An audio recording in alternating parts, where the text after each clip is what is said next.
I see dead meat. We all go a little mad sometimes. Forget you.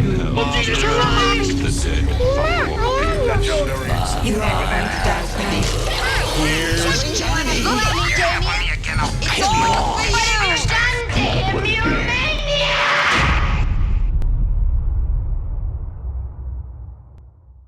Okay. Well, How you guys doing? good. How about yourself? Great. Yeah. So, well, we both saw the movie, and we both loved it. It had no right to be as great as it was. Thank you. We're trying for that. Yeah. We were hoping for that. So, first off, then, how did you become involved with the project? I worked with Dave Grohl on the Run music video they did a while back, and Jim Rhoda and John Ramsey are producers that work with him, like they did Sonic Highways and Sound City, and they do a lot of his music videos. But I also have worked with Jim and John on like putting pitches together for other movies. We've been trying to like see if we can get going, get off the ground. Dave mentioned the fact that he was actually wanted to do this horror film, like a total horror comedy. And they were just like, oh, you should send the pitch to BJ and see what see what he thinks. So he sent me the pitch. I kind of read it over and I kind of added a couple things that were, I thought that would make the script a little bit cooler and like a little bit more in depth about the story of the Dream Widow band, kind of giving more lore to the house and the 90s of what happened. Awesome. Give it back to him with like a lookbook of just images of things, like just kind of references of how I wanted the film to look and what it would be like. We talked about directors that we loved, horror films we loved, and then all the people that we kind of knew together. Like he knew a lot of people that I knew, and we just kind of said, let's do this. And that was it. That's awesome. So obviously, as it's been publicized, obviously the story was created by Dave Grohl. So on set, how did it go? Was there like collaboration as it was going on, or was it just like a fixed, like, this is what we've got, let's go with it? Well, obviously, once you have a script, you got to, basically stay on point with the script. But yeah, that being said, I always told the guys, like, which I thought was going to get better performances and things anyways, that whatever you see in the script, as long as we stay on the subject, to make sure, stay with the subject matter, but say what you would actually say to each member of the band. Like, don't worry about so much like you getting every word correct or memorizing every single thing. Just know that, we'll get that. Stay with the story point, but then actually say what you would say to each other. And it was more of an improv kind of deal that way, but sticking to our subject. So that's how we kind of did. So yeah, there's a lot of collaboration, going back to what you said with like, Taylor said something really off the cuff and we thought was really funny. We just like, all right, stick with that or just go more with that. You know what I mean? So I thought we got a lot of gold off of just what the guys would say to each other, just naturally. Oh, that's amazing. Yeah.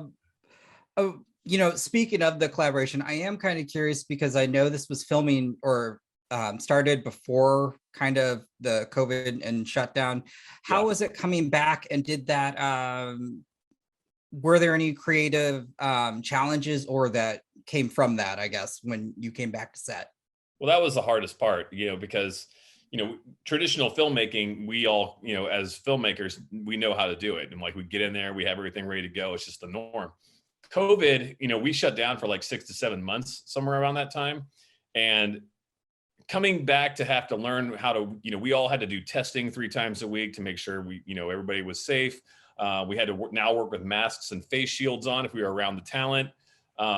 We had to social distance, which was a whole new thing. We were one of the main guinea pigs when we came back to like see how this would all work out. So it did add a little bit of pressure into the filmmaking, like just trying to like figure out how to do this. But honestly, everybody came together and we worked it out. And, instead of 12-hour days, we had 10-hour days, and we wouldn't break for lunch a lot of times just so we could make the days go through. And that's kind of become sort of a set norm recently in the film business, because, it's just, well, maybe things are starting to get a little bit more lax, but for a while, It was like 10-hour days for a while on other film sets that I was also going on after we had done Studio 666. It became kind of a norm, but it was hard.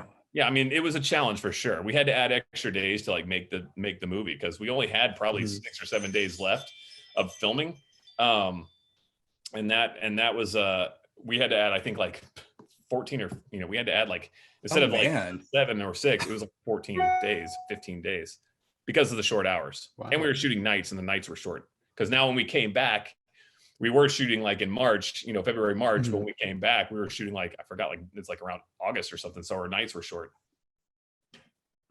Oh yeah, you do. Oh, that that's really got Damn. screwed up, isn't it? It was a thing. Yeah.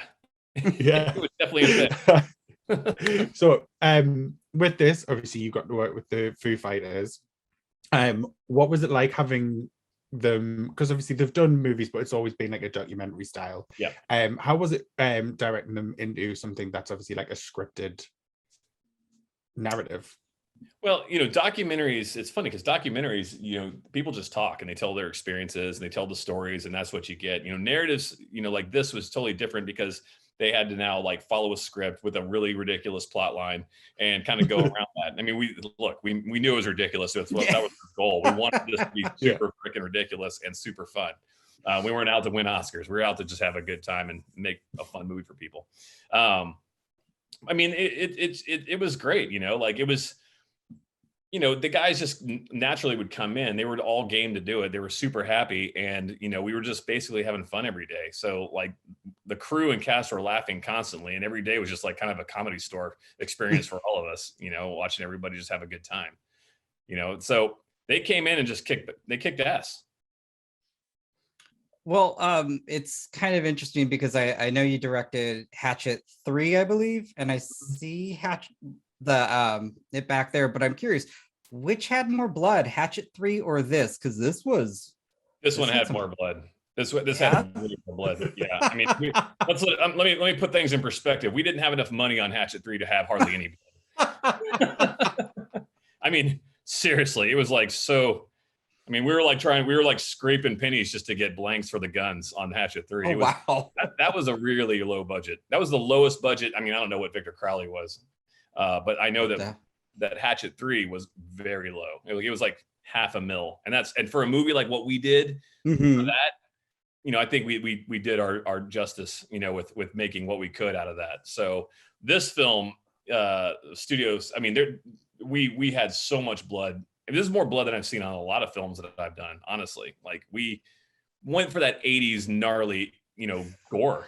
And that was the whole thing. We wanted to go straight up like, funny comedy 80s, like Friday the 13th, silly death scenes kind of a deal. And I think we accomplished that. You definitely did. Yeah. It's one of my favorite things about it. Yeah, I mean, it's really a throwback. And that's the thing. It's like some people get it, some people totally will hate it and they don't get it. It's like whatever. But the people that actually enjoy like the band movies or like old school horror films, I think honestly can watch this and really have a good time with it. I know we had a good time with it. It looks it. I mean, it shows. So watching the screener, but then also going back in theaters and actually see it on the big screen. And the music was incredible. But I would have to ask, this film also has some of the craziest cameos. Are there any fun stories that you can talk about that happened on set? Because I didn't look up any of the interviews or some of the stuff prior. So when I went in, I was not expecting to see the cameos that I did. And that just made my day. Which one was your favorite? I mean, well, I loved John Carpenter, but Lionel Richie I was laughing my ass off. Yeah, Lionel Richie was pretty awesome. I mean, he was originally written in the script, and without knowing that Dave actually did know Lionel, so that kind of helped, obviously. So when we got him in there, it wasn't in the script to have him drop the F-bomb like we did. That was the very last take, like, because we had done it and I knew what we were making. I knew the kind of vibe we were going for, just super silly. And sometimes you don't know, like sometimes people want to keep like that good guy persona. Sure. And Lionel has that. So I go, all right, Lionel, on this one, do you care? Or do you mind if you say, now that's my effing song? And he was like, oh, I thought you were never going to ask me. So he was super pumped. I was like, oh, thank God. Because it's always like you always get nervous. You're like, I hope he doesn't take offense to this. And all they have to do is tell you no. So he's just going to ask. So yeah, we were lucky with that one. It was pretty great. We had Kerry King from Slayer, and I worked with him in the past, and the guys from Slayer, and they're really awesome. It's just funny because I don't think Kerry has ever put on makeup like we had on him. So he was all like, he just kept telling us, he's like, this is awesome, but my clothes are completely stuck to me. Like they won't move. Like just because like blood and like the effects and the things we had on him, just like that Yeah. stuff turns into like a giant like sugar like sticky mess. So he was a trooper with that one. We kind of we hung him up by wires and all sorts of crap. So just funny to watch like people that it isn't their norm get into this character or get into the thing like this, and they experience like, wow, this is actually making movies is really hard. Yeah. Kind of fun to watch that. The Lionel one was just great. Like I was watching it and I went, how funny would it be? Oh my god, it happened! Yeah. Oh yeah. No, we had to make that happen. That was on par for the way the movie was. So that was a must have. I'm glad he didn't say no to us. I would then, As someone that watched it, I was also glad he didn't say no for you. yeah. Right? We were both like DMing afterwards, like that happened. Yeah, exactly. With the bit now that the movie's out, and kind of as if we're allowed to ask just one spoiler question, what was your favorite? Who was your favorite death scene or your favorite kill? Well, they're all unique in their own ways. I mean, the most fun one we did was obviously the Rami one, because it was so like gnarly and so brutal, and the mechanics involved to make that happen was completely insane. Because it's funny because Tony Gardner, who made the like, it wasn't somebody under the bed with a fake chainsaw. They had this like thing that looked like it was made at Skynet that had this total mechanics on it that was like it was the chainsaw blade that would come up and move around and went down this track and all this. It was like a totally robotic system that this huge chainsaw blade totally was like just going through this thing. It was so weird. And the amount of blood that scene had, I was like, my whole goal was to try to see if I could beat the amount of blood from Nightmare on Elm Street 1 when Johnny Depp dies. Obviously I think we didn't beat that because that's just such an odd and historically killer scene. And what they did was so cool. And they had the set upside down and all the blood came. Our set wasn't upside down. We had like these cannons that were shooting as much as we possibly could. And at the end of the day, when I was walking to my car in Encino, there was like a full river of blood like flowing down the streets of Encino past like nice like $1 million mansions and stuff in that neighborhood. It's kind of like, well, we did our job. We made this work. Oh my god, that's amazing. It was nuts. Yeah, the amount of blood on that was insane. It's more blood than I've seen on any other film sets I've really been on. Any horror I love film that. set. I mean, yeah. I thought of the Nightmare on Elm Street kill sequence when that happened, and that was probably also my absolute favorite. It was just amazing. Yeah, Well, it was also like one of those things where we kind of throw nods towards other horror films, and like we just some imagery that we put in the movie that was obviously something I wanted to try to be like, all right, this is our nod to Nightmare on Elm Street. There's like Dave coming up out of the pools like in slow-mo is kind of our nod to Friday the 13th, and Will Forte walking up with the bags is a nod to The Exorcist. The shadow people are a nod to The Fog. The shears going up is The Burning. There's a lot of really like quick shots of things that reference older horror films that we really, that I really thought, were really cool. There was a lot of cool shots in this film. Yeah, so it really made it enjoyable to watch. Well, even at the end with a pool sequence, all the things flying around, we totally, shot that exactly how they did the spirits in Raiders of the Lost Ark. We made like actually that's not actually all that stuff you see is not just CGI. It's not. We actually had a real element that we had created with a bunch of stuff that like draped off of it. We had a puppeteer and we had a pool at our producer's house had a pool with a window in it. So we set the camera up and we just went scene by scene and had this puppet and used it in the pool to like manipulate it. And then that's what you see in the movie. It has a little bit of enhancement to it because obviously it had to. But yeah, for most people that think, oh, that was like a whole CGI ending. No, actually, it is practical, like with enhanced CG on it.